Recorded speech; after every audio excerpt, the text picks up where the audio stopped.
आज 10 मई की सुबह से ही कश्मीर में एलओसी पर लगातार शेलिंग की आवाजें आ रही हैं। राजौरी, पुंछ और अखनूर सेक्टर में लगातार शेलिंग की आवाजें आ रही हैं, तो वहीं उधमपुर, श्रीनगर और जम्मू के अंदर धमाकों की आवाज आ रही है। इसके अलावा डल झील के अंदर मिसाइल जैसा प्रोजेक्टाइल आकर के गिरा है।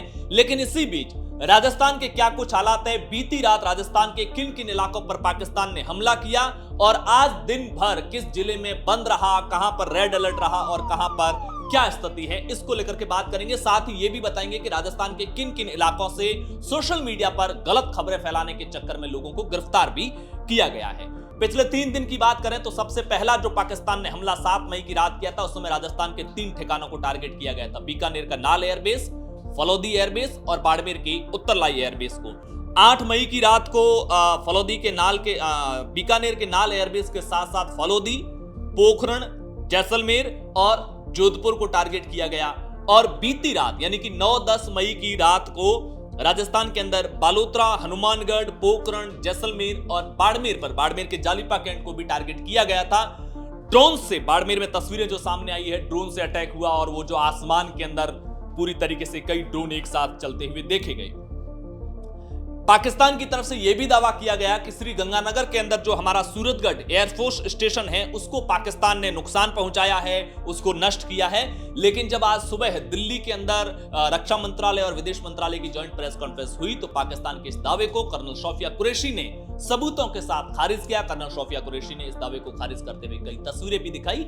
आज सुबह की तस्वीरें जो सबसे लेटेस्ट तस्वीरें थी टाइम स्टैम्प के साथ कि हमारा गंगानगर का सूरतगढ़ एयरफोर्स स्टेशन पूरी तरीके से सेफ है। इसी बीच राजस्थान सरकार भी सिविल डिफेंस को लेकर के पूरी तरीके से अलर्ट मोड पर है। राजस्थान सरकार की ओर से बॉर्डर जिले जो है बाड़मेर, जैसलमेर, बीकानेर, गंगानगर, उनको 5-5 करोड़ की राहत पहले से ही दी जा चुकी है। सेकंड लाइन के जिले हनुमानगढ़, फलौदी, जोधपुर को 2.5 करोड़ की राहत दी गई है। बॉर्डर इलाके के अंदर किसी भी तरह का अगर पाकिस्तान का हमला सक्सेस होता तो रेस्क्यू ऑपरेशन चलाते समय उपकरणों की खरीद की कोई दिक्कत ना हो, उसके लिए आपदा राहत कोष की तरफ से 19 करोड़ रुपए सैंक्शन किए गए हैं। तमाम जो बॉर्डर जिलों के पद है खाली वो भरे जा रहे हैं। चिकित्सा सेवाओं में कोई कमी नहीं रहनी चाहिए। अस्पतालों के अंदर लाइफ सेविंग दवाइयों की सप्लाई से लेकर के ब्लड सप्लाई से लेकर अस्पतालों में पावर बैकअप के तौर पर अगर इलेक्ट्रिसिटी को कोई नुकसान भी होता है तो अस्पतालों के अंदर इलेक्ट्रिसिटी सर्विस कैसे चालू रहे, इसको लेकर के तमाम सिविल डिफेंस के फैसले स्टेट गवर्नमेंट भजन लाल शर्मा सरकार ले रही है। राशन सप्लाई में न कोई दिक्कत है। केंद्रीय कृषि मंत्री शिवराज सिंह चौहान भी ये क्लियर कर चुके हैं कि हमारे अनाज के भंडार भरे पड़े हुए हैं। अगर युद्ध लंबा भी चलता है तो देश के अंदर राशन की किसी तरह की किल्लत नहीं आएगी। और वैसे भी मैं भी अपनी तरफ से आपको क्लियर करना चाहता हूं कि पाकिस्तान से लगती हुई हमारी एक सीमा है, पहली बात। दूसरी चीज, जो हमारा अंतरराष्ट्रीय व्यापार भी होता है वो हम पाकिस्तान के रूट से तो पिछले कई सालों से कर ही नहीं रहे हैं। हम अपना जो दक्षिण भारत के जो पोर्ट है उनके जरिए जो हमारा बिजनेस चलता है, अंतरराष्ट्रीय व्यापार, इसलिए पाकिस्तान की सीमा पर तनाव होने से हमारे जो इंटरनेशनल बिजनेस पर बहुत ज्यादा फर्क पड़ेगा नहीं। और उसमें भी विशेष तौर से क्रूड, राशन, दवाइयों, इनकी खरीद फरोख्त में तो कोई दिक्कत आने वाली नहीं है। इसलिए आप लोगों से भी अनुरोध है किसी भी तरह का पैनिक नहीं फैलाएं। बीती रात अगर जिलेवार हालातों की बात करें तो जैसलमेर के अंदर रात के समय पोखरण में कल भी धमाकों की आवाज आई। परसों रात को भी पोखरण को टारगेट किया गया था। जैसलमेर के भागू गांव के पास जो शकूर खान की ढाणी है, वहां पर सुबह 4:30 बजे के आसपास तेज धमाका हुआ और करीब 10 फीट चौड़ा और 2 फीट गहरा वहां पर गड्ढा हो गया। इसके अलावा सुबह 4:10 के आसपास बडोड़ा गांव के पास जो मंगलियों की ढाणी है, वहां पर संदिग्ध वस्तु मिलने की खबर सामने आई।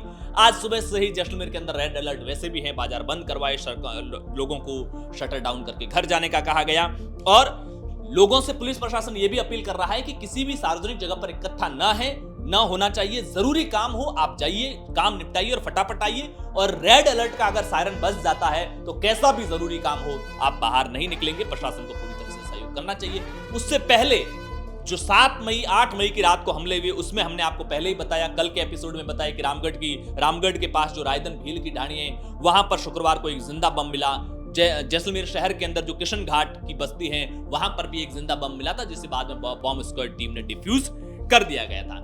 गंगानगर जिले की अगर बात करते हैं तो गंगानगर के अंदर भी आज सुबह से फिर से रेड अलर्ट है। 10:30 बजे से रेड अलर्ट का सायरन बजा। वहां पर 2 घंटे के बाद में हालांकि उसको ग्रीन अलर्ट में तब्दील कर दिया गया। 10:30 बजे के आसपास आसमान से धमाकों की आवाजें आई, लेकिन अभी तक ये स्पष्ट नहीं हुआ कि वो धमाके किस चीज के थे। आज दिन भर अलग अलग जगह पर धमाके की आवाजें इसलिए भी आई, मैं आपको बहुत क्लियर बता देता हूं। आज दिन में भी पाकिस्तान की ढंग से धुलाई हो रही है। भारत की तरफ से कई पाकिस्तान के आर्मी ठिकानों को, एयरपोर्ट स्टेशन, एयरबेस को निशाना बनाया जा रहा है। वहां का जो एयर डिफेंस सिस्टम है उसको ध्वस्त किया जा रहा है। कम्युनिकेशन जितने चैनल है उनको ध्वस्त किया जा रहा है। ठीक ठाक धुलाई हो रही है। हो सकता है जवाब में पाकिस्तान भी कार्रवाइयां कर रहा हो। यही वजह है कि दिन के समय भी आज जिला प्रशासन जो अलग अलग जिलों का है वो रेड अलर्ट जारी कर रहा था, क्योंकि हमारी तरफ से जब कार्रवाई होती थी तो पाकिस्तान भी रिटेलिएट कर रहा है। यह अलग बात है कि पाकिस्तान की अभी तक कोई भी कोशिश राजस्थान के अंदर तो विशेष तौर से कामयाब होती हुई राजस्थान बॉर्डर पर तो नहीं दिखी है।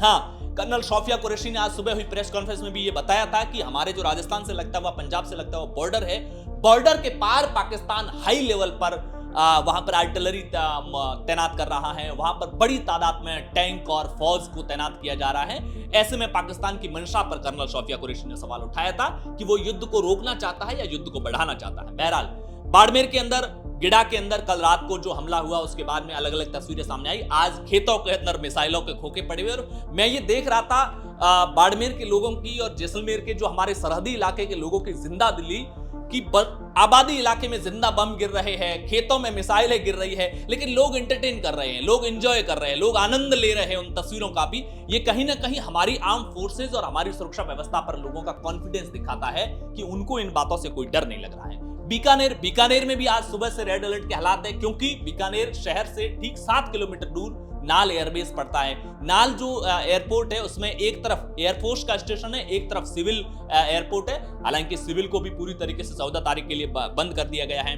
इसके अलावा जो वहां पर नम्रता वृष्णि कलेक्टर है वो लगातार जिले के अंदर व्यवस्थाएं संभाले हुए हैं। पहले से ही गाइडलाइन जारी हो चुकी है। रात को 7 बजे से सुबह 5 बजे तक बाजार बंद रहेंगे, पूरी तरीके से ब्लैकआउट रहेगा। कोचिंग संस्थान बंद कर दिए गए हैं। बीकानेर के अंदर कई इलाके हैं, खतूरिया बस्ती, जयनारायण व्यास कॉलोनी, जहां पर 5000 से ज्यादा बच्चे कोचिंग में जाते हैं और शाम के समय ना सड़कें जाम हो जाती है। प्रशासन की कोशिश ये है कि कोचिंग सेंटर अगर बंद नहीं होते और बच्चे शाम को 7 बजे ही निकलते हैं तो फिर मार्केट को क्लीन कराते कराते, साफ कराते कराते 8 साढ़े 8 बज जाएंगे। और पाकिस्तान पिछले 3 दिनों से 7:30 8 बजे तो अपने एक्शंस, नापाक हरकतों को अंजाम देना शुरू कर देता है। इसके अलावा जो राजस्थान स्वास्थ्य विज्ञान विश्वविद्यालय है बीकानेर के अंदर, उनमें जो 15 मई से परीक्षाएं शुरू होनी थी उनको भी स्थगित कर दिया गया है। कलेक्टर ने अपनी गाइडलाइन जारी कर रखी है। जोधपुर के अंदर भी आज सुबह रेड अलर्ट फिर से जारी हुआ था। करीब 2-3 घंटे के बाद में ग्रीन अलर्ट फिर से जारी किया गया है। जोधपुर सामरिक महत्व से बहुत महत्वपूर्ण है। पाकिस्तान की बहुत तगड़ी नजर है जोधपुर पर। मेरी आप लोगों से भी अपील है कि प्रशासन का पूरा सहयोग करें, क्योंकि जोधपुर कई मायनों में महत्वपूर्ण है। किन मायनों में महत्वपूर्ण है? डिफेंस से जुड़ी हुई जानकारी सार्वजनिक करना, अगर जानकारी हो तो भी ठीक नहीं होता है। बस आपको इतना कहूंगा कि बाड़मेर, जैसलमेर से ज्यादा डिफेंस मामले में पाकिस्तान की तिरछी नजर जोधपुर पर है। इसलिए प्रशासन जब भी कोई गाइडलाइन जारी करे, रेड अलर्ट जारी करे, तो आप उसका पूरा का पूरा सहयोग करें।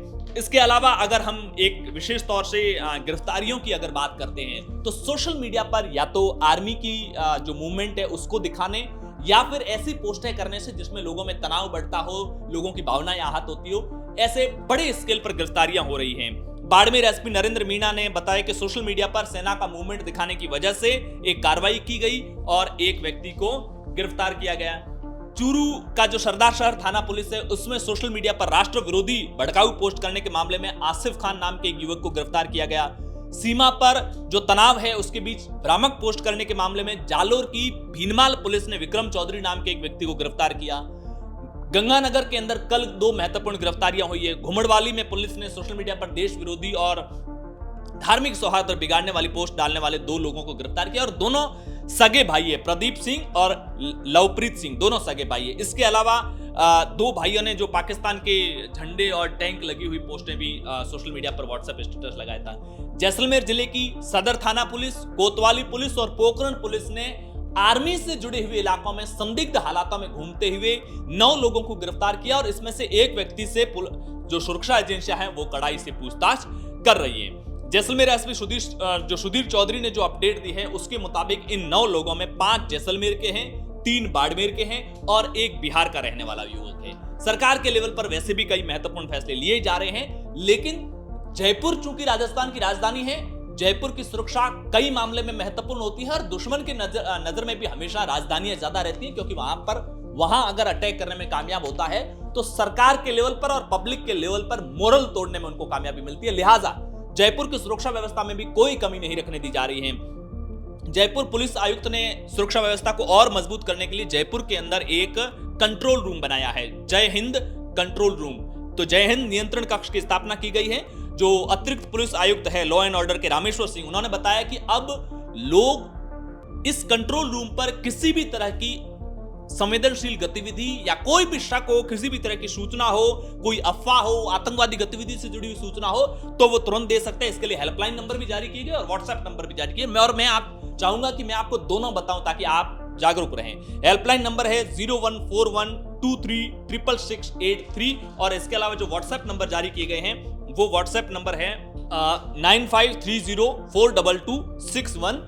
ये कंट्रोल रूम है। चाहे मैसेज हो, फोटो हो, वीडियो हो, किसी भी तरह की आपको लगे कि ये गलत है और हमें पुलिस प्रशासन को सूचित करना चाहिए, तो वो आप इन व्हाट्सएप नंबर पर बता सकते हैं। इसके अलावा जो जोधपुर के अलावा जो एयरपोर्ट है तमाम, जिसमें से बीकानेर, जैसलमेर, जोधपुर, अजमेर का किशनगढ़, बाड़मेर का उत्तरलाई हवाई अड्डा, ये पूरी तरीके से 14 मई तक बंद रहेगा। ये राजस्थान से जुड़ी अपडेट थी अब तक की। आज जब 10 मई की शाम को हम लोग ये बात कर रहे हैं तब तक की ये अपडेट है। इसके अलावा कोई पैनिक करने लायक चीजें नहीं है। सोशल मीडिया से लेकर तमाम जगह पर तमाम तरह की अफवाहें चल रही हैं। हाँ, ये सत्य है कि दुश्मन देश किसी न किसी नापाक हरकत को अंजाम देना चाहता है। यह सत्य है कि दुश्मन हमें ज्यादा से ज्यादा नुकसान पहुंचाना चाहता है, लेकिन दुश्मन की हार दो ही पैमानों पर तय होगी। पहला, हमारी आर्म फोर्सेस की मुस्तैदी जो पूरी तरीके से मुस्तैद है। दूसरा, आम लोगों के तौर पर भी राष्ट्रभक्ति के रूप में हमारी इस दौर में राष्ट्रभक्ति यही है कि प्रशासन और पुलिस की तरफ से जो गाइडलाइन जारी की जा रही है हम उसका पूरी तरीके से पालन करें, क्योंकि कोर स्ट्रेटेजी, रणनीति सब कुछ उनके पास में है। अगर वो हमें कुछ कह रहे हैं, भले ही वो हमें काफी सख्त सा लगता हो, काफी स्ट्रिक्ट सा लगता हो, लेकिन अगर वो हमें कुछ कह रहे हैं तो वो हमारी ही सुरक्षा के लिए कहा जा रहा है।